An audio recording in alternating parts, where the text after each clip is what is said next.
Olá, seja muito bem-vindo. Hoje nós vamos mergulhar profundamente em uma das cartas mais curtas e ao mesmo tempo mais surpreendentes de todo o Novo Testamento, a carta a Filemon. À primeira vista, esse livro pode parecer pequeno demais para carregar grandes acontecimentos. Afinal, ele possui apenas um capítulo. Mas quando olhamos com atenção para o contexto histórico, para as relações envolvidas e para o drama humano presente nessa correspondência, percebemos que Filemon revela uma das histórias mais humanas e transformadoras da Bíblia.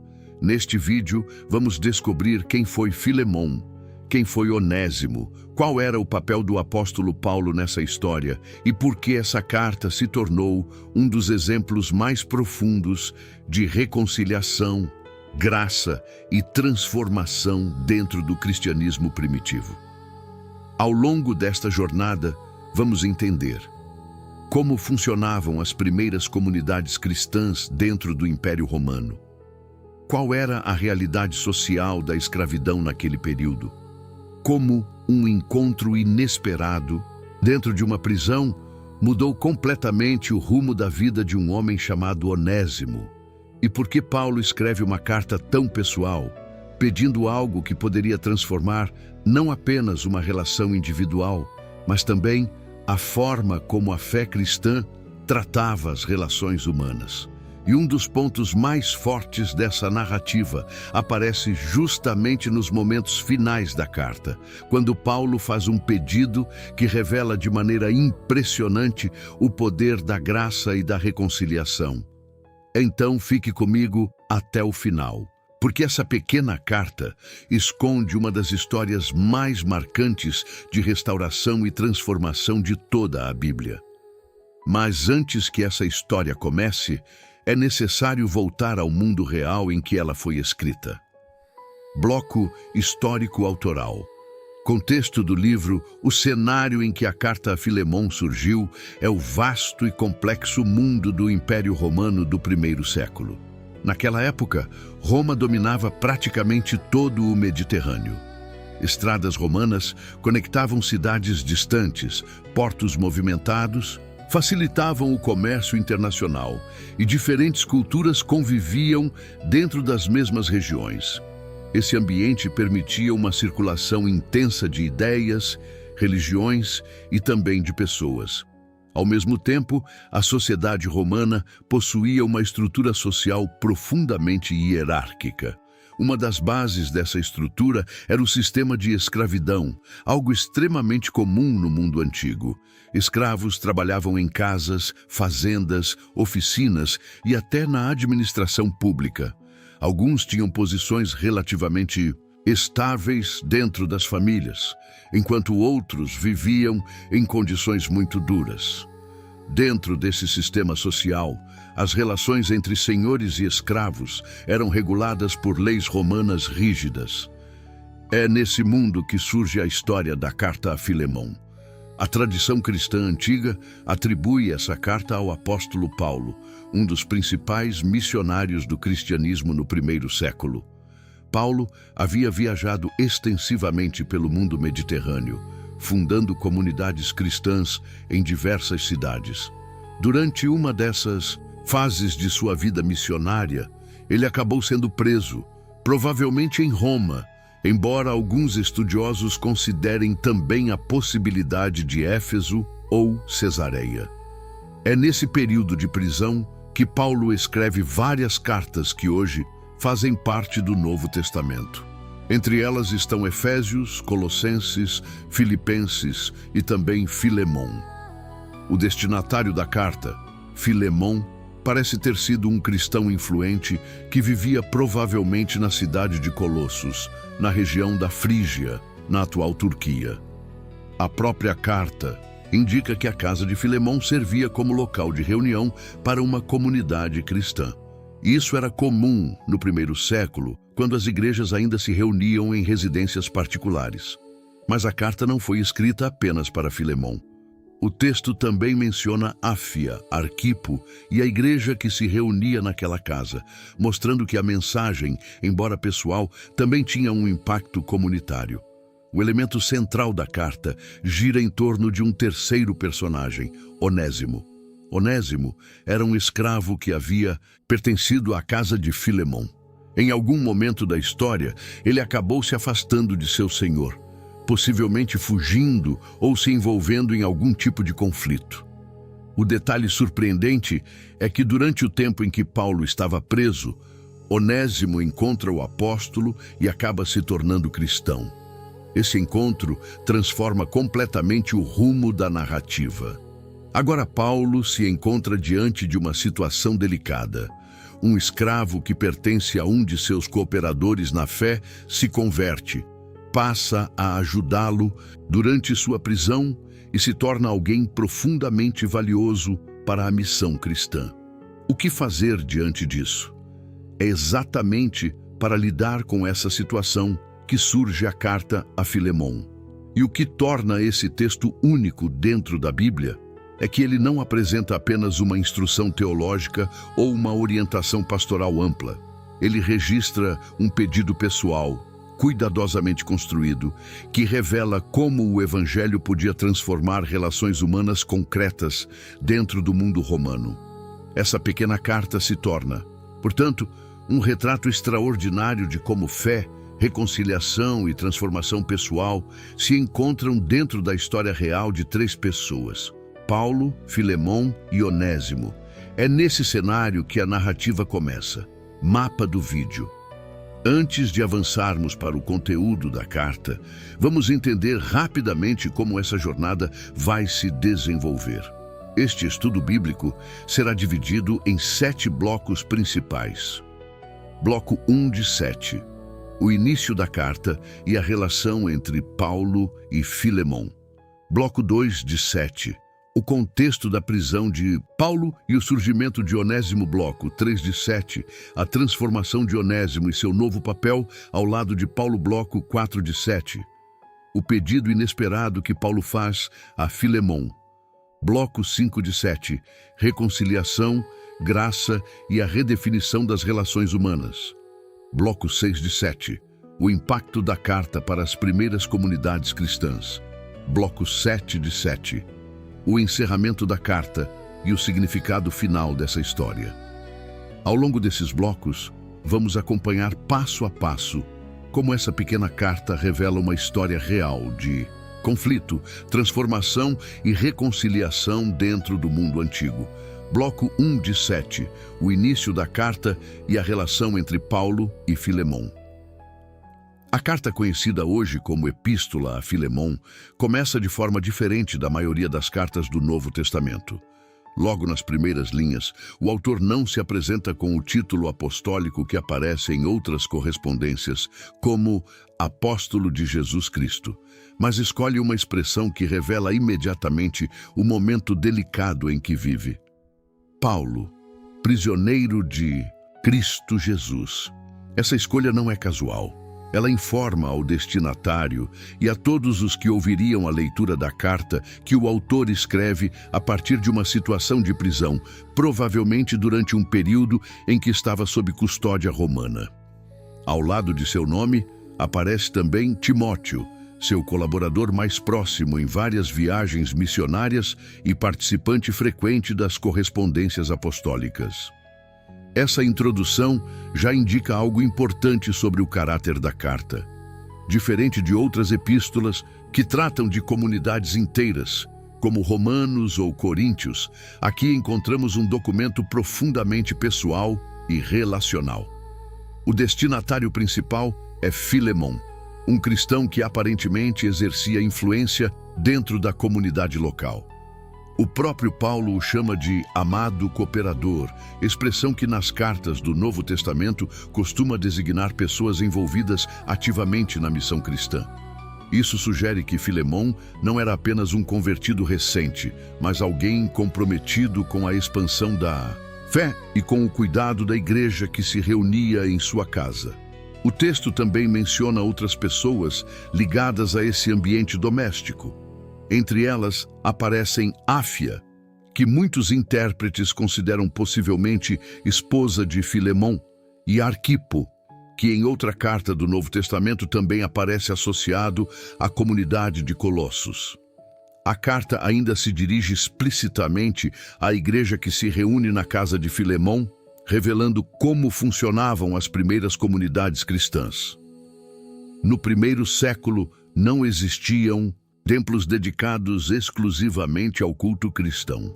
As reuniões aconteciam dentro de casas particulares, onde famílias e grupos de discípulos se reuniam para oração, leitura das Escrituras e ensino apostólico.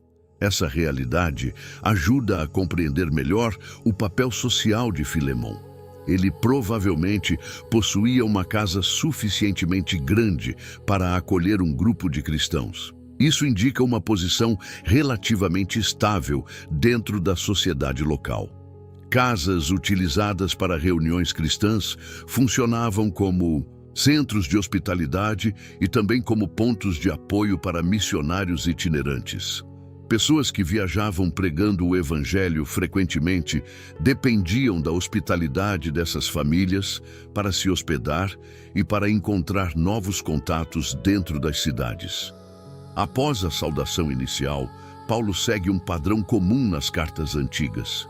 Ele expressa ações de graças e reconhecimento pelo caráter do destinatário. Ele diz que frequentemente agradece a Deus ao lembrar da fé de Filemão e do amor que ele demonstra pelos irmãos.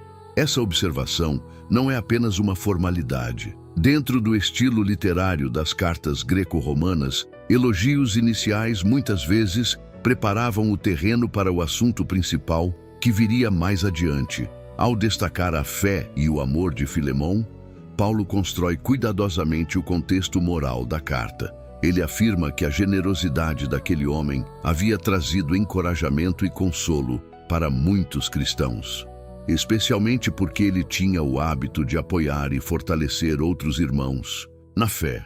A expressão utilizada sugere alguém cuja casa era conhecida como lugar de acolhimento e descanso para membros da comunidade cristã. Esse detalhe é importante porque revela como a fé cristã se expressava na prática cotidiana. No primeiro século, ser cristão não significava apenas aceitar uma doutrina ou aderir a um conjunto de crenças. A fé se manifestava em atitudes concretas: hospitalidade, apoio a outros discípulos, cuidado com os necessitados e abertura para receber missionários e viajantes.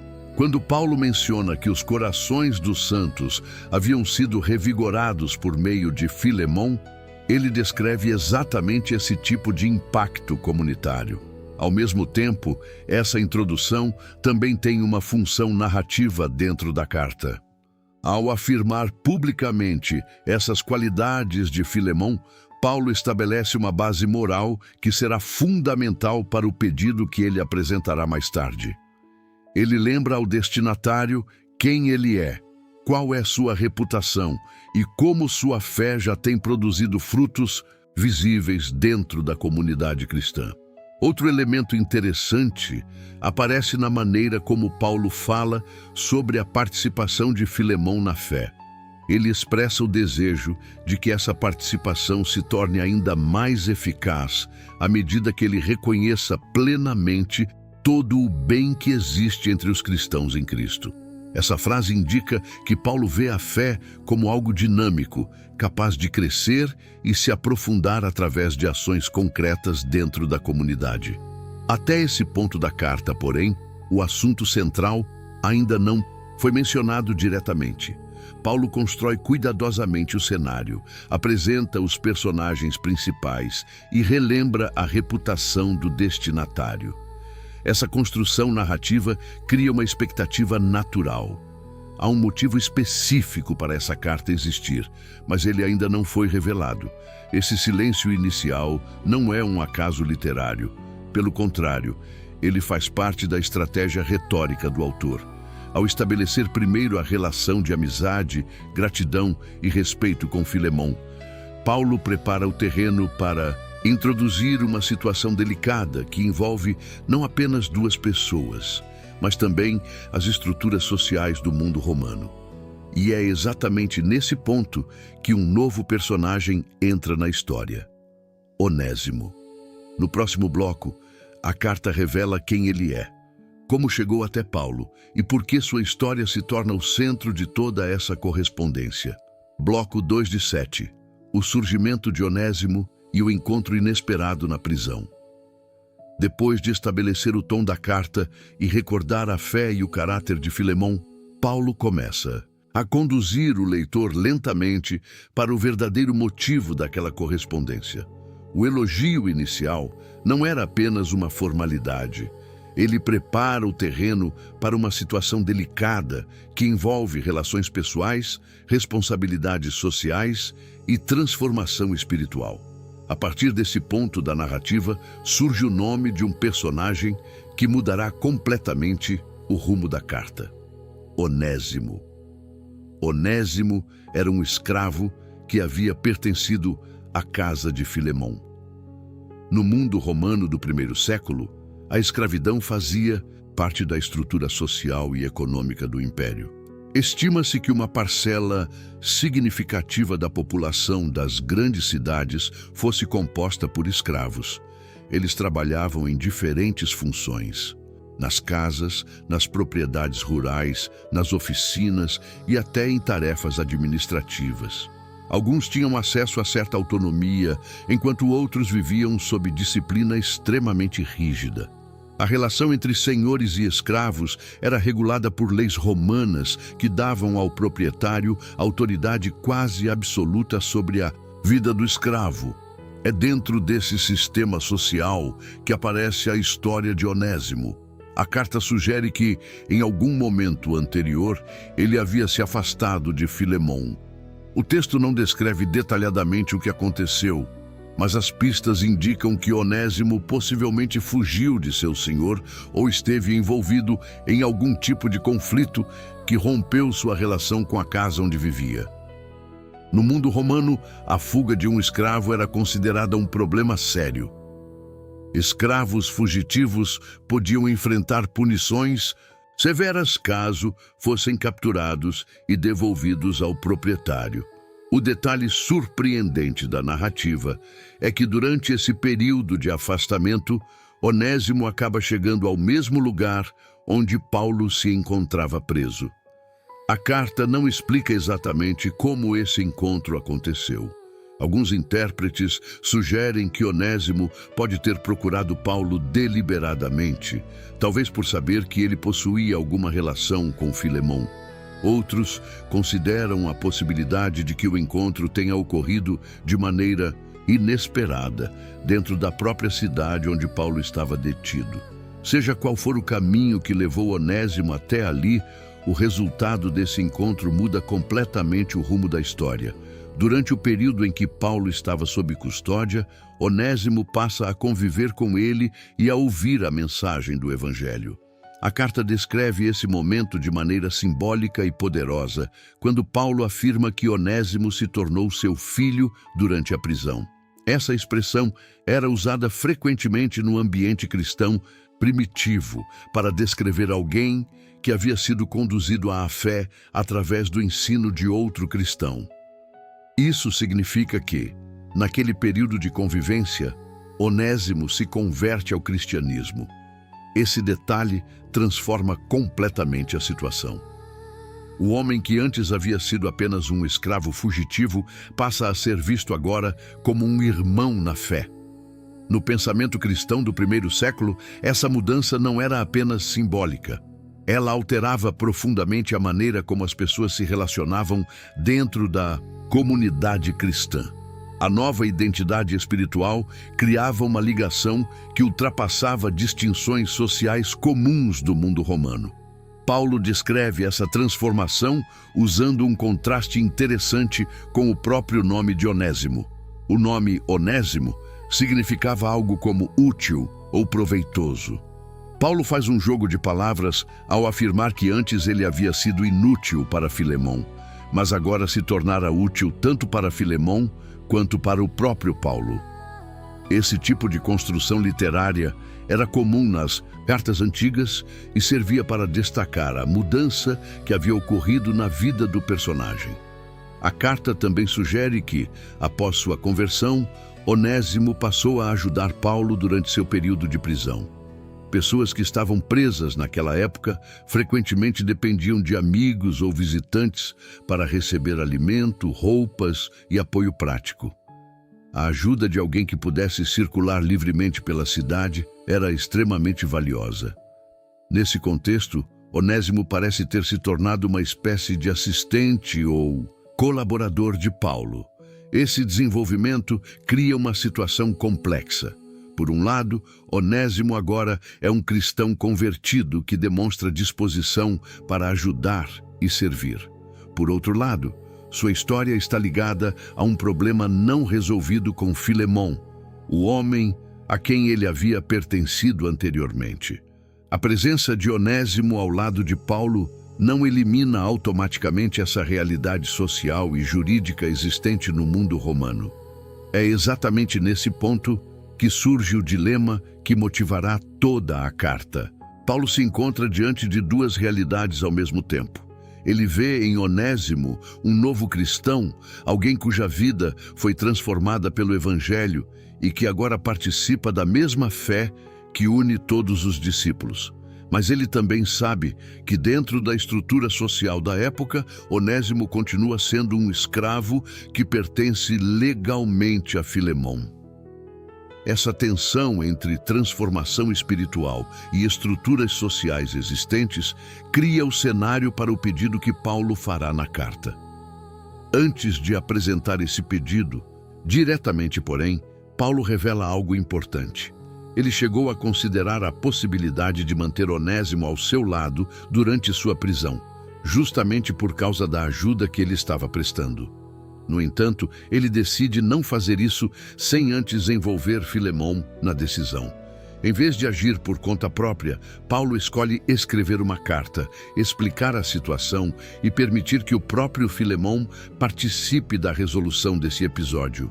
Esse detalhe mostra o cuidado com que Paulo conduz toda a situação. Ele não tenta resolver o problema de forma unilateral. Ao contrário, ele reconhece a relação existente entre Filemon e Onésimo e decide tratar o assunto de maneira transparente.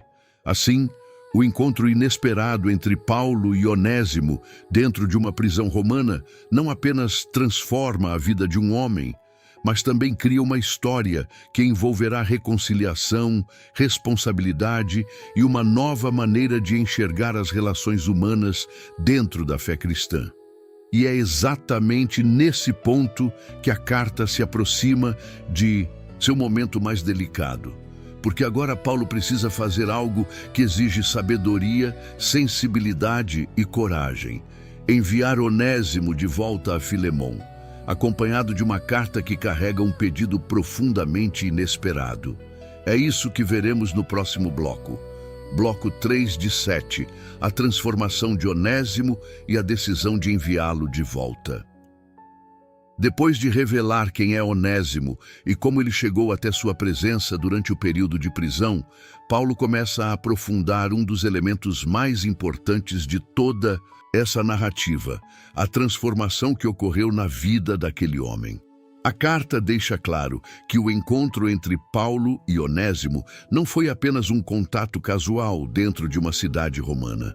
Foi um encontro que resultou em mudança espiritual, mudança de identidade e também mudança de propósito. Quando Paulo diz que Onésimo se tornou seu filho durante a prisão, ele utiliza uma linguagem que era comum nas primeiras comunidades cristãs para descrever alguém que havia sido conduzido à fé através do ensino e do testemunho de outro discípulo. Isso indica que, durante o período em que conviveram, Onésimo passou a ouvir a mensagem do Evangelho, aprendeu sobre a vida e os ensinamentos de Jesus e decidiu seguir essa nova fé. Essa transformação altera completamente a maneira como Paulo passa a enxergar aquele homem. Onésimo deixa de ser visto apenas como um escravo fugitivo dentro das estruturas sociais romanas. Dentro da fé cristã, Ele agora é considerado um irmão em Cristo. Essa mudança de perspectiva aparece claramente na forma como Paulo fala sobre ele na carta. Em vez de descrevê-lo com termos ligados à sua posição social anterior, Paulo passa a destacar seu valor, sua utilidade e sua importância dentro da comunidade cristã. A própria carta sugere que Onésimo passou a desempenhar um papel ativo ao lado de Paulo durante sua prisão. Pessoas que estavam detidas no mundo romano frequentemente dependiam de amigos ou visitantes para suprir necessidades básicas, como alimentação, roupas e até a entrega de mensagens. Onésimo parece ter assumido parte dessa função, ajudando Paulo em atividades práticas e se tornando alguém útil no cotidiano daquele período de confinamento. Esse detalhe é importante porque revela que a conversão de Onésimo não foi apenas uma mudança de crença. Ela produziu uma mudança visível de comportamento e de atitude.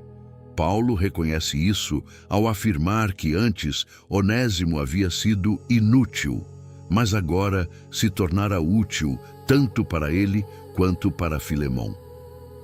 A frase utiliza novamente o significado do próprio nome de Onésimo, criando um contraste entre o passado e o presente daquele personagem. Entretanto, mesmo reconhecendo a transformação ocorrida na vida de Onésimo, Paulo entende que existe uma situação que não pode ser ignorada. Dentro das leis romanas da época, Onésimo ainda estava ligado à casa de Filemão. A conversão ao cristianismo não apagava automaticamente as responsabilidades sociais existentes naquele contexto. Esse é um dos pontos que tornam a carta a Filemão tão singular dentro do Novo Testamento. Ela mostra como a fé cristã precisava lidar com realidades sociais complexas que já existiam no mundo antigo. Paulo poderia ter escolhido ignorar essa questão. Ele poderia simplesmente manter Onésimo ao seu lado, aproveitando sua ajuda durante a prisão e evitando qualquer conflito com o passado. No entanto, a carta mostra que Paulo decide seguir outro caminho.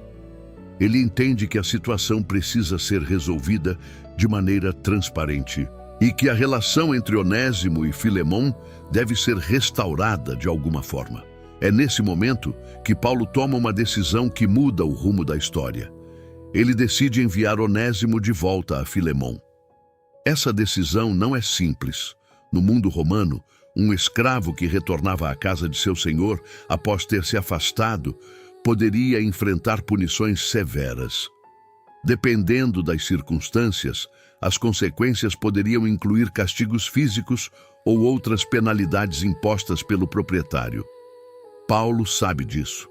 Ele entende o risco envolvido na volta de Onésimo e, justamente por isso, decide escrever uma carta que acompanhará esse retorno. Essa carta não é apenas uma explicação do que aconteceu. Ela funciona como uma espécie de intercessão pessoal. Paulo se coloca entre Onésimo e Filemão, apresentando a transformação ocorrida na vida daquele homem e pedindo que o relacionamento entre os dois seja reconsiderado à luz da nova realidade criada pela fé cristã. A maneira como Paulo fala sobre Onésimo nesse ponto da carta revela também um elemento emocional importante. Ele afirma que está enviando alguém que se tornou como seu próprio coração. Essa expressão demonstra o nível de afeto e proximidade que havia se desenvolvido entre os dois durante o tempo em que conviveram. Não se trata apenas de um novo convertido ou de um assistente ocasional. Onésimo se tornou alguém profundamente querido para Paulo. Ao mesmo tempo, Paulo deixa claro que ele não quer tomar nenhuma decisão sem envolver Filemão. Ele reconhece que a situação exige a participação daquele que estava diretamente ligado ao passado de Onésimo. Em vez de impor uma solução ou agir de maneira unilateral, Paulo prefere apresentar a situação e permitir que Filemão responda de forma voluntária. Essa postura revela algo fundamental sobre a forma como as primeiras comunidades cristãs buscavam lidar com conflitos e relações sociais. Em vez de recorrer apenas à autoridade ou à imposição, Paulo procura construir uma solução baseada em consciência, fé e transformação interior. Assim, o terceiro bloco da carta mostra um momento decisivo da narrativa. Um homem que havia se afastado de sua antiga vida agora retorna ao lugar de onde veio, não mais como alguém definido apenas por sua posição social, mas como alguém cuja identidade foi transformada pela fé. A história, porém, ainda não chegou ao seu ponto mais delicado, porque no próximo bloco, Paulo finalmente revela o pedido central da carta, um pedido que desafia não apenas uma relação pessoal, mas também as estruturas sociais que organizavam o mundo romano. Bloco 4 de 7. O pedido inesperado de Paulo. Depois de explicar quem é Onésimo, de descrever a transformação que aconteceu em sua vida e de revelar a decisão de enviá-lo de volta, Paulo finalmente se aproxima do ponto central da carta. Até esse momento, toda a narrativa foi cuidadosamente construída. O autor apresentou o contexto, lembrou a fé de Filemão, mostrou o valor espiritual de Onésimo e explicou por que aquela situação precisava ser tratada com atenção. Agora chega o momento mais delicado de toda a correspondência. Paulo deixa claro que, como apóstolo e líder espiritual respeitado, ele teria autoridade para simplesmente ordenar o que deveria ser feito. Dentro das comunidades cristãs do primeiro século, sua palavra tinha peso considerável. Muitas cartas do Novo Testamento contêm instruções diretas e firmes dadas por ele a diferentes igrejas. No entanto, ao tratar do caso de Onésimo, Paulo escolhe deliberadamente um caminho diferente. Em vez de usar a autoridade apostólica, ele prefere fazer um apelo baseado no amor e na fé que já reconheceu em Filemão. Essa escolha revela muito sobre a intenção da carta. Paulo não quer apenas resolver uma situação administrativa ou jurídica. Ele deseja que a decisão de Filemão seja resultado de uma convicção interior, algo que reflita a transformação produzida pelo Evangelho na maneira como os cristãos deveriam se relacionar uns com os outros. É nesse contexto que Paulo apresenta o pedido central da carta. Ele pede que Filemão receba Onésimo novamente, não apenas como escravo, mas como algo muito mais importante, um irmão amado na fé. Essa frase é uma das mais marcantes de toda a epístola. No mundo romano do primeiro século, as divisões sociais eram profundas e rígidas. A posição de uma pessoa dentro da sociedade era determinada por fatores como nascimento, cidadania, riqueza e status legal. Escravos ocupavam uma posição extremamente inferior dentro dessa estrutura. A ideia de que um escravo e seu senhor pudessem ser considerados irmãos dentro de uma mesma comunidade espiritual representava uma mudança radical de perspectiva. Paulo não ignora a realidade social existente, mas introduz um novo princípio dentro dessa relação, a nova identidade criada pela fé em Cristo. Ao afirmar que Onésimo agora deve ser visto como irmão, ele aponta para uma transformação que ultrapassa as categorias sociais tradicionais do mundo romano. Esse pedido também mostra o cuidado com que Paulo conduz toda a situação. Ele não apresenta Onésimo como alguém que simplesmente retorna ao seu antigo papel dentro da casa de Filemão. Pelo contrário, ele enfatiza que a relação entre os dois deve ser reinterpretada à luz da fé que ambos compartilham. Outro detalhe importante aparece na forma como Paulo se coloca dentro da narrativa. Ele pede que Filemão receba Onésimo como se estivesse recebendo o próprio Paulo. Essa frase reforça o valor que Paulo atribui àquele homem que antes havia sido apenas um escravo fugitivo. Ao associar sua própria pessoa à recepção de Onésimo, Paulo eleva o nível da conversa e transforma o retorno daquele homem em um momento de prova concreta da fé e da generosidade de Filemon. A carta também menciona uma possibilidade adicional. Paulo reconhece que se Onésimo causou algum prejuízo ou possui alguma dívida em relação a Filemon, ele mesmo se dispõe a assumir essa responsabilidade. Essa declaração é significativa porque mostra o nível de comprometimento pessoal que Paulo demonstra na situação. Ele não apenas intercede espiritualmente por Onésimo, mas também se oferece para lidar com qualquer consequência material que possa existir. Esse gesto reforça o caráter profundamente relacional da carta. Paulo não está lidando com conceitos abstratos ou discussões teológicas distantes. Ele está intervindo em uma situação real, envolvendo 3 pessoas cujas vidas estão agora conectadas pela fé cristã. Ao mesmo tempo, a maneira como o pedido é formulado mantém espaço para a decisão de Filemon. Paulo expressa confiança no caráter daquele homem e afirma acreditar que ele fará ainda mais do que está sendo pedido. Essa frase final do apelo funciona como uma forma de encorajamento e também como um reconhecimento da reputação que Filemon já possuía dentro da comunidade cristã. Assim, o 4º bloco da carta revela o momento em que toda a construção narrativa chega ao seu ponto mais sensível. Paulo apresenta um pedido que exige não apenas uma decisão prática, mas também uma reflexão profunda sobre o significado da fé dentro das relações humanas. A história, porém, ainda não termina aqui, porque a resposta de Filemon a esse pedido representa algo maior do que uma simples reconciliação entre 2 pessoas. Ela se conecta com um tema mais amplo que atravessa toda a carta: como o Evangelho redefine as relações dentro da comunidade cristã. É exatamente essa dimensão mais profunda que começa a aparecer no próximo bloco. Bloco 5 de 7. Reconciliação, graça e a redefinição das relações humanas. Depois de apresentar o pedido central da carta, Paulo conduz a narrativa para um nível ainda mais profundo. A situação envolvendo Filemon e Onésimo não é apenas um caso isolado entre 2 pessoas que precisam resolver um conflito. Dentro da maneira como Paulo constrói seu argumento, essa história se transforma em um exemplo concreto de como o Evangelho altera a maneira como os cristãos se relacionam uns com os outros.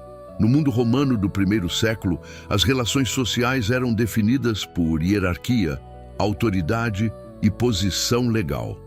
Senhores possuíam autoridade sobre seus escravos, e essa estrutura era sustentada por leis, costumes e expectativas culturais profundamente estabelecidas. A sociedade inteira funcionava dentro dessa lógica de status e poder. No entanto, as primeiras comunidades cristãs introduziam um elemento novo nesse cenário: a ideia de que todos os que pertenciam a Cristo compartilhavam uma mesma identidade espiritual. É exatamente esse princípio que aparece de forma implícita no pedido que Paulo faz a Filemon. Ao pedir que Onésimo seja recebido como irmão, Paulo não está apenas sugerindo um gesto de bondade pessoal.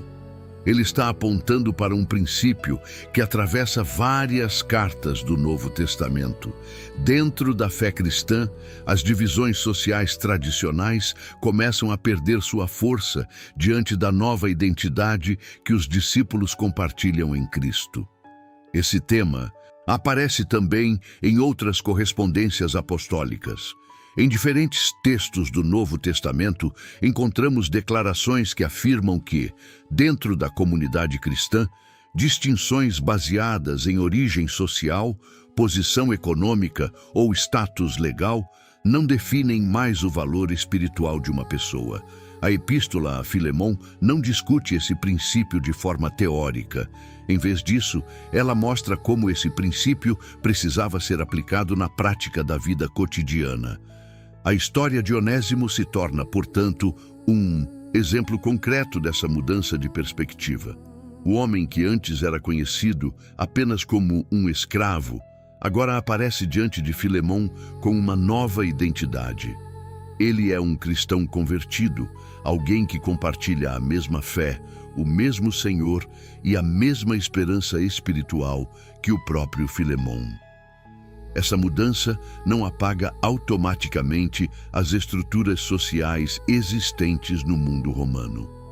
A carta não apresenta uma discussão política sobre o sistema de escravidão, nem propõe uma revolução social imediata.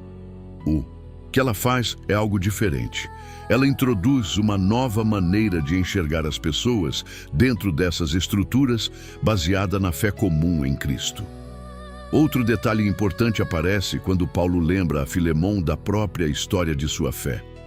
Em um momento da carta, ele sugere que Filemon também deve muito ao próprio Paulo no que diz respeito à sua vida espiritual. Essa frase provavelmente se refere ao fato de que Filemon pode ter sido conduzido à fé cristã através da pregação de Paulo em algum momento anterior. Ao mencionar esse detalhe, Paulo cria uma conexão interessante entre as histórias dos dois homens.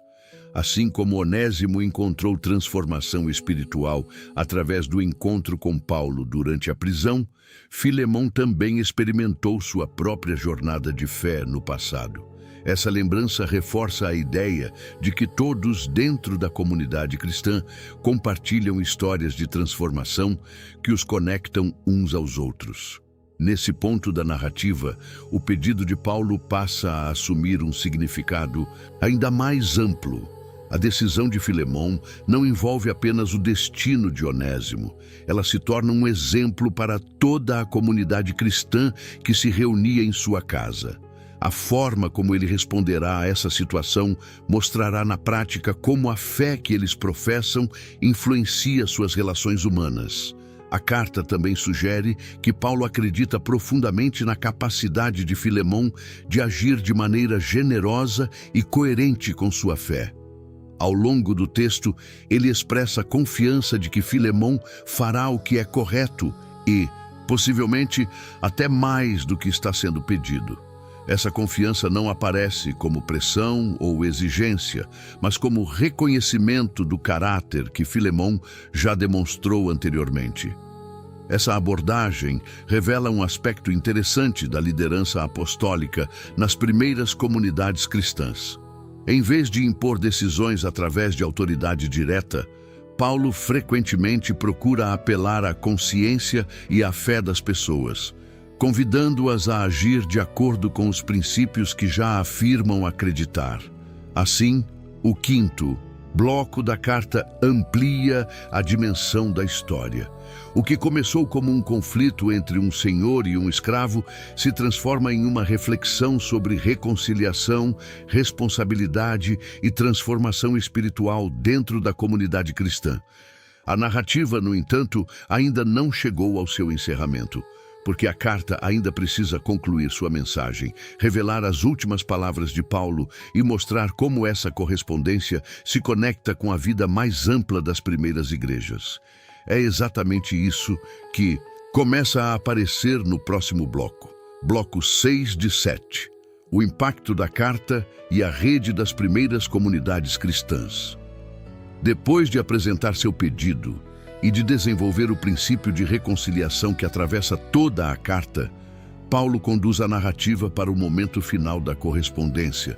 Nesse ponto, a epístola começa a revelar algo importante sobre a maneira como as primeiras comunidades cristãs estavam conectadas entre si. A carta a Filemon não surge isolada. Ela faz parte de relações, viagens missionárias e cooperação entre diferentes grupos de discípulos espalhados pelo mundo mediterrâneo. Um dos detalhes mais interessantes aparece quando Paulo menciona sua própria esperança de liberdade. Em determinado momento da carta, ele diz a Filemon que prepare hospedagem para ele, pois espera ser restaurado à liberdade através das orações dos cristãos. Essa frase mostra que, mesmo estando preso, Paulo continuava olhando para o futuro com expectativa de continuar suas viagens e reencontrar os irmãos nas diferentes cidades onde havia trabalhado anteriormente.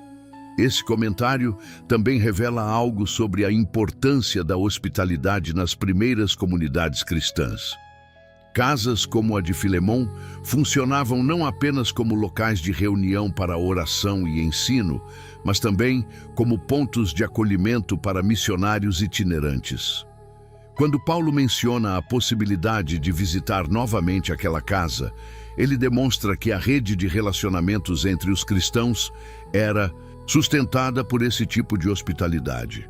Outro elemento que aparece no encerramento da carta é a lista de pessoas que enviam saudações a Filemon.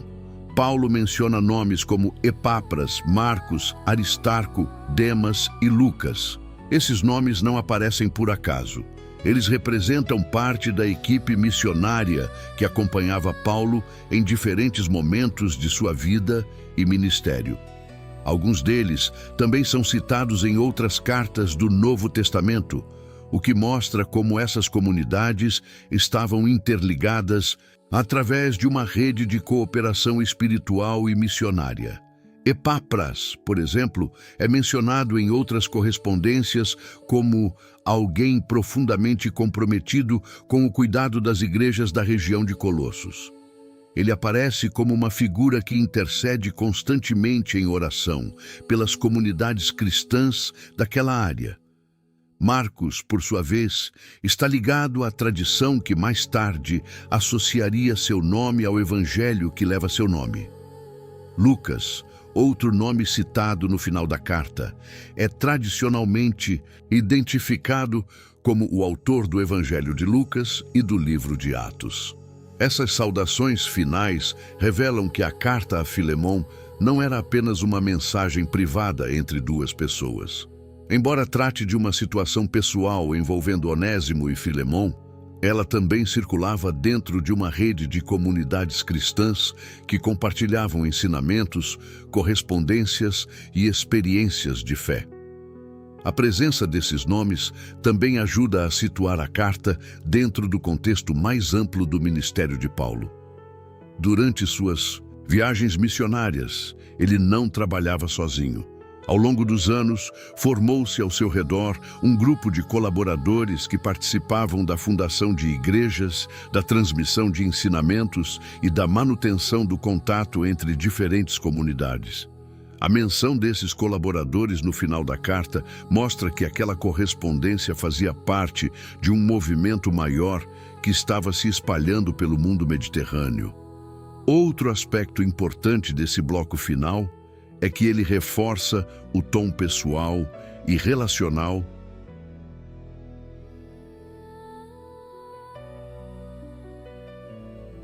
da carta.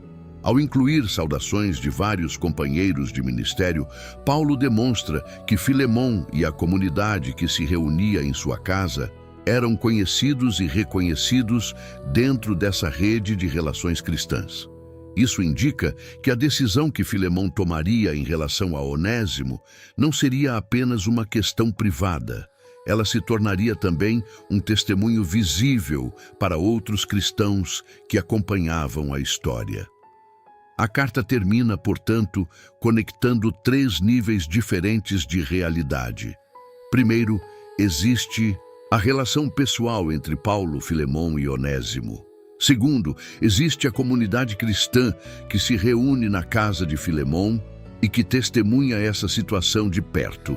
E terceiro, existe uma rede mais ampla de igrejas e missionários que compartilham correspondências, notícias e experiências de fé.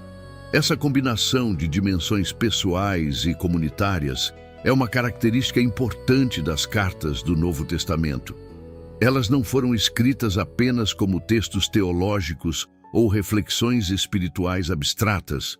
Elas Surgiram dentro da vida real das primeiras comunidades, lidando com pessoas concretas, conflitos reais e decisões que afetavam a vida cotidiana dos discípulos. Assim, ao se aproximar do encerramento da carta, Paulo reforça a conexão entre todas essas dimensões. Ele lembra sua esperança de reencontro, envia saudações de seus colaboradores e conclui a correspondência dentro de um ambiente de comunhão entre os cristãos. Mas ainda resta um último momento da narrativa. No próximo bloco, veremos como a carta se encerra e qual é o significado final dessa história dentro do conjunto das Escrituras. Bloco 7 de 7. O encerramento da carta e o significado final dessa história. À medida que a carta se aproxima de suas últimas linhas, Paulo conclui sua mensagem de forma simples, mas profundamente significativa. Diferente de outras epístolas mais longas do Novo Testamento, a carta a Filemon não termina com uma série extensa de instruções doutrinárias ou orientações comunitárias. O foco permanece na situação específica que motivou toda a correspondência, a relação entre Filemon e Onésimo e a maneira como essa relação deveria ser transformada pela fé cristã. Nas últimas palavras da carta, Paulo reafirma sua confiança em Filemon. Ele declara acreditar que o destinatário fará aquilo que foi pedido, e possivelmente até mais do que isso. Essa frase final não aparece como uma exigência ou uma pressão, mas como uma demonstração de confiança baseada no caráter que Paulo já havia reconhecido no início da carta. Ao elogiar a fé, o amor e a generosidade de Filemon nos primeiros versículos, Paulo preparou o terreno para esse momento final, em que ele expressa a certeza de que Filemon saberá agir de maneira coerente com os princípios que já pratica. Essa confiança também revela algo sobre o propósito da carta. Paulo não escreve apenas para resolver um conflito imediato. Ele deseja que a resposta de Filemon seja uma demonstração prática da transformação que o Evangelho produz nas relações humanas. A decisão que Filemon tomará em relação a Onésimo se tornará um testemunho visível da forma como a fé cristã redefine a maneira como as pessoas se veem e se tratam dentro da comunidade. Outro detalhe importante aparece na despedida da carta, quando Paulo envia novamente saudações de seus companheiros de ministério e conclui com uma bênção simples: que a graça do Senhor esteja com o espírito daqueles que receberem a carta. Essa bênção final não é apenas uma fórmula tradicional de encerramento. Ela lembra aos destinatários que toda a situação discutida na carta, o passado de Onésimo, o pedido de reconciliação e a decisão que Filemon deveria tomar, precisa ser compreendida à luz da graça que sustenta a fé cristã. Quando observamos a carta como um todo, percebemos que ela apresenta uma narrativa extremamente compacta, mas rica em significado. Em apenas alguns versículos, ela conecta diferentes elementos da vida das primeiras comunidades cristãs. A realidade social do mundo romano, a experiência da conversão, a importância das relações pessoais e o impacto prático do Evangelho dentro da vida cotidiana. A história também revela o papel de Paulo como mediador e pastor dentro dessas comunidades. Ele não apenas ensina doutrina ou estabelece orientações gerais.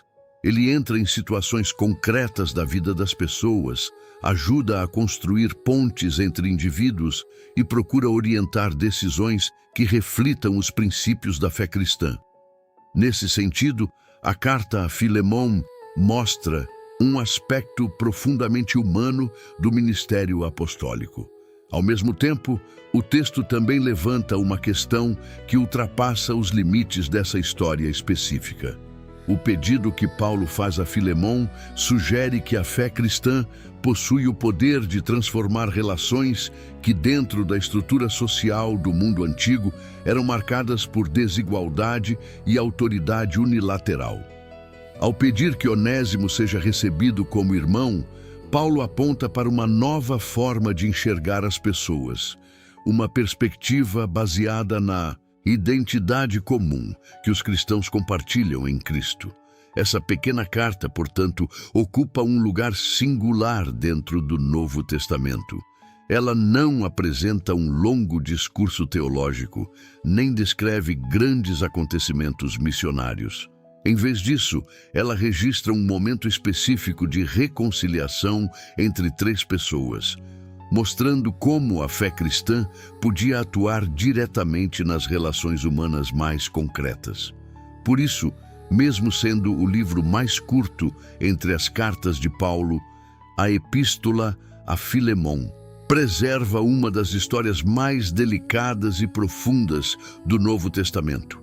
Ela revela como o Evangelho era vivido no cotidiano das primeiras comunidades, não apenas através de pregações e ensinamentos, mas também através de decisões pessoais que refletiam graça, responsabilidade e transformação.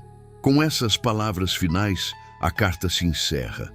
Mas a história que ela preserva continua ecoando ao longo da tradição cristã, lembrando que a mensagem do Evangelho não se limita a conceitos abstratos. Ela se manifesta nas relações entre pessoas reais, nos conflitos que precisam ser reconciliados e nas decisões que revelam, na prática, o significado da fé. E assim termina a carta a Filemon, um breve documento do primeiro século que continua sendo lido como testemunho de reconciliação, graça e transformação dentro da história bíblica. A história registrada na carta a Filemon termina com poucas linhas, mas deixa uma mensagem que atravessa os séculos. O que começou como uma situação delicada entre três pessoas, Paulo, Filemon e Onésimo, se transforma em um retrato poderoso de como o Evangelho pode mudar relações humanas reais. Um homem que antes era apenas conhecido por sua posição social, agora aparece como alguém cuja vida foi transformada. Um líder cristão decide interceder não com autoridade rígida, mas com apelo ao amor. E um destinatário é convidado a olhar para alguém de forma completamente nova. Essa pequena carta revela algo profundo sobre a fé cristã no primeiro século. Ela não se limitava a discursos ou ensinamentos teóricos. Ela tocava a vida cotidiana, transformava decisões pessoais e criava novas formas de relacionamento dentro das comunidades. No mundo romano, as relações eram definidas por status, poder e posição social. Mas dentro da fé que Paulo anuncia, surge uma nova perspectiva. Pessoas que antes estavam separadas por hierarquias passam a ser reconhecidas como irmãos e irmãs dentro da mesma comunidade espiritual. Por isso, mesmo sendo um dos textos mais curtos do Novo Testamento, a carta a Filemon preserva uma das histórias mais humanas de toda a Bíblia. Ela mostra que o Evangelho não transforma apenas ideias, ele transforma relações. E talvez seja exatamente por isso que essa carta continua sendo lida, estudada e refletida até hoje. Agora eu gostaria de ouvir você. Se essa história trouxe alguma reflexão para a sua vida, escreva aqui nos comentários o que mais chamou sua atenção nessa carta. Sua experiência pode ajudar outras pessoas que estão assistindo também. Se você ficou com alguma dúvida sobre o livro de Filemon ou sobre algum detalhe da história, deixe sua pergunta nos comentários. Muitas vezes, as perguntas de uma pessoa acabam ajudando muitas outras que também estão estudando a Bíblia. Se essa mensagem fez sentido para você, compartilhe este vídeo com alguém que também gosta de estudar as Escrituras. Às vezes, uma única mensagem pode alcançar exatamente quem precisava ouvir essa palavra. E se você acredita na mensagem que foi apresentada aqui, escreva nos comentários Amém. Essa simples palavra se torna também um testemunho público de fé e encorajamento para quem está acompanhando. Você também pode deixar qualquer comentário, mesmo que seja apenas algumas palavras. Cada interação ajuda essa mensagem a alcançar ainda mais pessoas que desejam aprender e entender melhor as Escrituras. Se desejar apoiar o crescimento deste canal e ajudar para que mais conteúdos bíblicos como este continuem sendo produzidos, existe também a possibilidade de usar o botão "Valeu demais" aqui no vídeo. Esse apoio é totalmente voluntário, mas contribui diretamente para que este trabalho continue alcançando novas pessoas. Outra forma de ajudar é utilizar o recurso de destaque ou hype do vídeo quando ele estiver disponível. Esse tipo de interação ajuda a ampliar o alcance da mensagem e faz com que mais pessoas descubram conteúdos de estudo bíblico profundo. E se você deseja caminhar ainda mais próximo deste projeto, também existe a opção de se tornar membro do canal. Os membros ajudam diretamente na continuidade da produção desses estudos bíblicos e no crescimento desta comunidade dedicada ao conhecimento das Escrituras.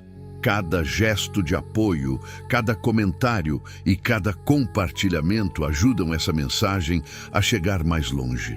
Que a mesma graça que transformou a história de Onésimo, que inspirou o apelo de Paulo e que moveu o coração de Filemão, continue guiando sua vida, sua casa e seu caminho. Que a paz, a graça e a sabedoria de Deus acompanhem você hoje e sempre.